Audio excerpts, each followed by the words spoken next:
நீர் நீர்ப்பாய்ச்சலான தோட்டத்தைப் போலவும் வற்றாத நீரூற்றைப் போலும் இருப்பாய்.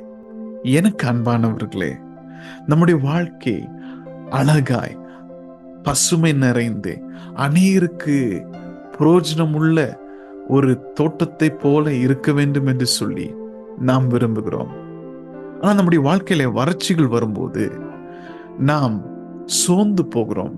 அநேக முயற்சிகளை நாம் எடுத்து தோல்வியற்று நாம் போகும்போது, எப்படியாவது என்னுடைய வாழ்க்கையை செழிக்க வேண்டும், பசுமை நிறைந்ததாய் மாற வேண்டும் என்று சொல்லி நாம் முயற்சிகளை எடுக்கும்போது, அந்த முயற்சிகள் தோல்வியற்று போகும்போது நாம் சோர்ந்து போய் நம்பிக்கையை இழந்து விடுகிறோம். ஒரு தோட்டம் பசுமையாய் செழிப்பாய் இருக்க வேண்டும் என்றால் அதுக்கு முக்கியமாய் தேவைப்படுகிற ஒரு காரியம் தண்ணீர் தான். அந்த தண்ணீர் கொடுக்கிறவர் தோட்டக்காரர். நம்முடைய ஆண்டவர் ஒரு அருமையான ஒரு தோட்டக்காரரை போல இருக்கிறார். நாம் நம்முடைய வாழ்க்கையை நம்ம ஆண்டோடத்துல கொடுக்கும் போது அவர் நமக்கு தேவையான சகலவற்றையும் கொடுத்து நம்முடைய வாழ்க்கையை செழிப்பாக்குவார். வசனம் சொல்லுகிறது, நீ நீர்ப்பாய்ச்சலான தோட்டத்தை போல் இருப்பாய். நிச்சயமாகவே உங்களுடைய வாழ்க்கை நீர்ப்பாய்ச்சலான தோட்டத்தை போல ஆண்டவர் மாற்றுவாராக.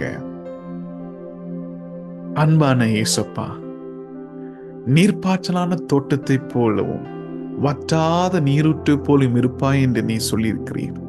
அதே போல உடைய அருமையான பிள்ளைகளுடைய வாழ்க்கையின் நீர்ப்பாய்ச்சலான தோட்டத்தை போல் நீர் மாற்றுங்க. அவனுடைய வாழ்க்கையில் இருக்கிற எல்லா வறட்சிகளையும் எடுத்து போடுங்க. எல்லா விதமான கவலைகளையும் எடுத்து போடுங்க. பசுமையாய் செழிப்பாய் அவனுடைய வாழ்க்கையை மாறட்டும். அநேகருக்கு ஆசீர்வாதமாய் அவனுடைய வாழ்க்கையை நீர் மாற்ற முடிந்து எங்கள் ஜெபிக்கிறோம். தம்முடைய வாழ்க்கையை உம்முடைய கரத்திலே அர்ப்பணிக்கும் போது நீர் ஆளுகைக்குள்ளே கொண்டு வருவீராக. நீர் அருமையான ஒரு தோட்டக்காரர். நீர் உம்முடைய பிள்ளைகளுடைய வாழ்க்கையை செழிக்க வேண்டும் என்று சொல்லி நீர் விரும்புகிறீர். அப்படியே உம்முடைய பிள்ளைகளுடைய வாழ்க்கையில் நீர் செய்ய முடிந்து எங்கள் ஜெபிக்கிறோம். அப்படி நீர் செய்ய போறபடினா நமக்கு நன்றி. இயேசுவின் மூலம் ஜெபம் கேளும் நல்ல பிதாவே. ஆமேன், ஆமேன். நீ நீர்ப்பாய்ச்சலான தோட்டத்தை போல இருப்பாய். ஆண்டவர் உங்களை ஆசீர்வதிப்பாராக.